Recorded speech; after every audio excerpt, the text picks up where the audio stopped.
आप सभी का इस वीडियो में स्वागत है। पिछली वीडियो में हमने वृत्त के त्रिज्यखंड के क्षेत्रफल सूत्र पर आधारित कुछ दिलचस्प उदाहरण देखे। आज इस वीडियो में हम देखेंगे कि इस प्रकार के प्रश्नों को हल करते समय सामान्यतः क्या गलतियां हो सकती हैं। एक घड़ी की मिनट सुई की लंबाई 10 सेंटीमीटर है।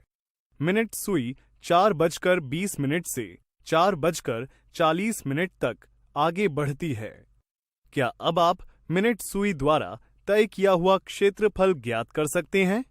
और साथ ही बताइए कि इसके अनुदिश बचे हुए क्षेत्र का क्षेत्रफल क्या होगा।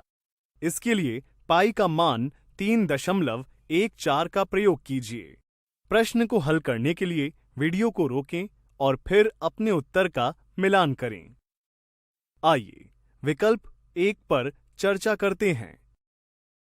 हम जानते हैं कि मिनट की सुई द्वारा 1 मिनट में बना कोण 6 डिग्री का होता है और यहां दिया गया है कि मिनट की सुई 20 से 40 मिनट तक चलती है, जिसका मतलब वह कुल 20 मिनट तय करती है। इसलिए मिनट की सुई द्वारा 20 मिनट में बना कोण 120 डिग्री का होगा। यह चित्र वृत्त के लघु त्रिज्यखंड को दर्शाता है। लघु त्रिज्यखंड के क्षेत्रफल के लिए त्रिज्यखंड के सूत्र में थीटा व आर का मान रख हल करने से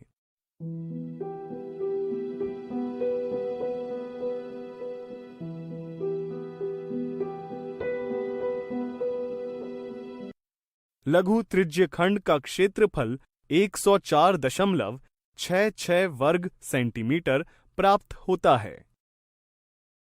हम देखते हैं लघु त्रिज्यखंड के अलावा हमारे पास दीर्घ त्रिज्यखंड का क्षेत्र बचा हुआ है।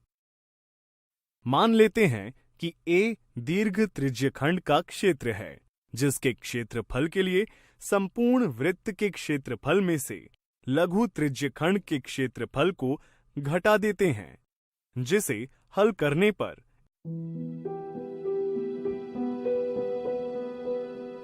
A का मान 209.33 वर्ग सेंटीमीटर मिलता है।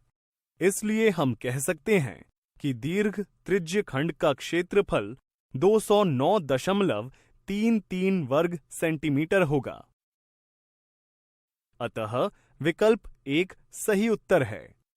यदि आपने विकल्प 2 का चयन किया है तो यह अच्छी कोशिश है, परंतु यह गलत उत्तर है, क्योंकि जब आपने दीर्घ त्रिज्यखंड यानी A का क्षेत्रफल ज्ञात करते हैं, तब थीटा का मान 120 के स्थान पर 240 रख देते हैं, क्योंकि आप लघु त्रिज्यखंड के कोण के अलावा बचे हुए कोण को ले लेते हैं और भूल जाते हैं कि आपको कुल क्षेत्रफल से लघु त्रिज्यखंड के क्षेत्रफल का माप घटाना है, जिसके लिए आपको थीटा का मान 120 डिग्री ही लेना होता है।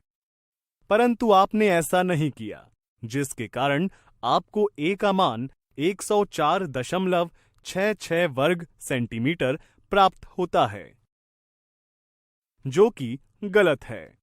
यदि आपने विकल्प 3 का चयन किया है तो यह अच्छी कोशिश है, परंतु यह भी गलत उत्तर है, क्योंकि आप लघु त्रिज्यखंड में कोण का मान 120 डिग्री प्राप्त किए बिना ही त्रिज्यखंड क्षेत्रफल के सूत्र में गलती से 20 मिनट को ही कोण मानकर हल कर देते हैं, जिससे लघु त्रिज्यखंड के क्षेत्रफल का गलत मान मिलता है और उसी के आधार पर दीर्घ त्रिज्यखंड के क्षेत्रफल को भी प्राप्त कर लेते हैं, जिसके कारण आपका उत्तर गलत हो जाता है। तो उम्मीद है कि आपको समझ आ गया होगा कि इस उदाहरण में पहला विकल्प क्यों सही है और बाकी विकल्प क्यों गलत है। अध्यापक भी कक्षा में विद्यार्थियों की सूझबूझ का परीक्षण ऐसे ही कुछ उदाहरणों की मदद से कर सकते हैं।